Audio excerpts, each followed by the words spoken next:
farm is such a unique business, Carley.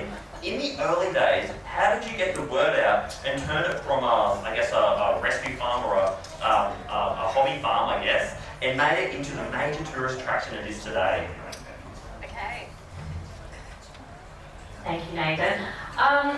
Look, I genuinely have a love of animals. Anyone who's met me knows that I love animals. I grew up on 5 acres down in southwest Sydney, and I took on rescue animals, every animal known to man. I stitched up a duck once with some cotton thread after it got attacked by a fox, and it miraculously lived. I didn't want to become a vet though.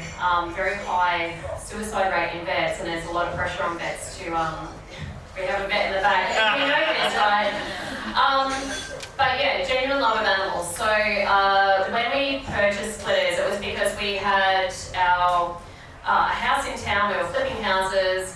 Someone offered to buy the house we just renovated, which was our forever home, at a garage sale. And we went, maybe this is a sign to say we want to do something else. So let's go flip a farm.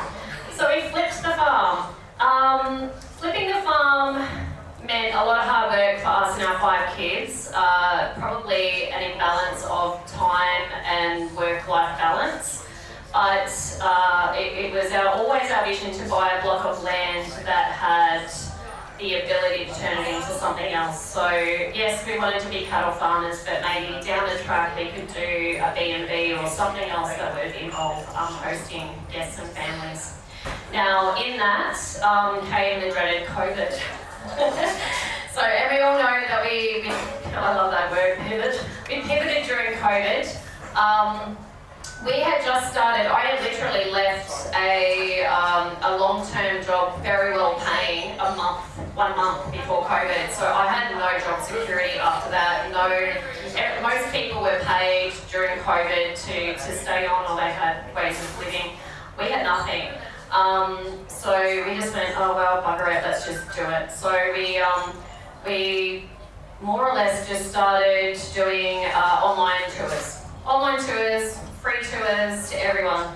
Anyone who would listen to me, candling eggs, burping goats, whatever it was. My kid peeing in the pineapple patch because he had no controllable bladder. Anything, and just relating to people who were also struggling with the schooling of COVID and all of that sort of stuff. I'm not a teacher, and I have a whole new respect for teachers who are.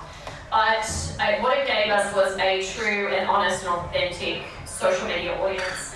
And we've got something like 45,000 followers on Facebook. We had a huge Instagram following before we got hacked.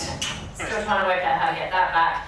But what it gave us was a huge social media following of people who, post-COVID, wanted to come to our destination.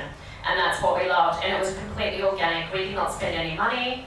We got through COVID through the kindness of our community and adopting animals. So that was awesome. But yeah, look, if you want to say how did we get the word out? We got the word out because we were bloody desperate. We used organic means. We didn't have the money. And we just went, hey, you know what?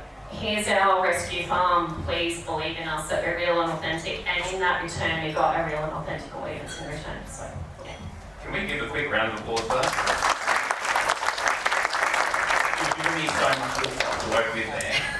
So I won't jump all over it, but it is a really inspiring story, lovely to hear, and I think, if we think about the saying people do business with people, it's what they're talking about is authenticity, right? And it works online just the same. So probably the thing I'm thinking in the back of my head is we get a lot of young people come to us in the community and say, I want to be a YouTuber. Anyone got a son or a daughter that wants to be a YouTuber?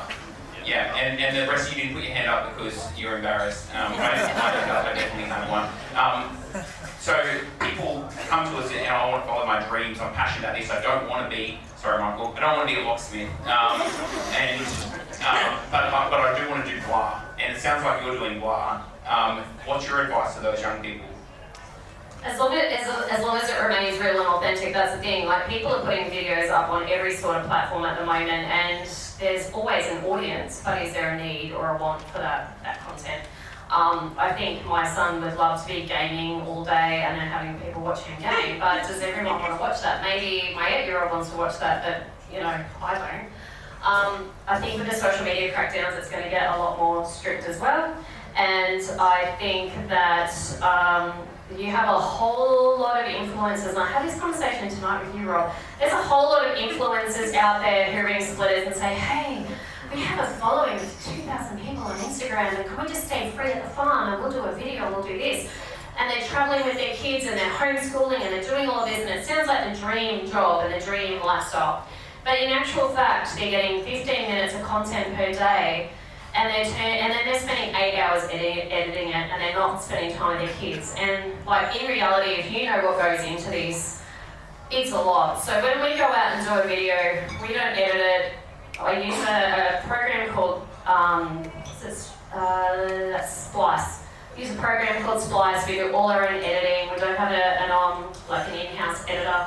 And we just, if I can't create it in 3 minutes and it doesn't impact my life, it doesn't go online. And I think that's the work-life balance you've got to come to. Thanks, Carly. Really appreciate your insights.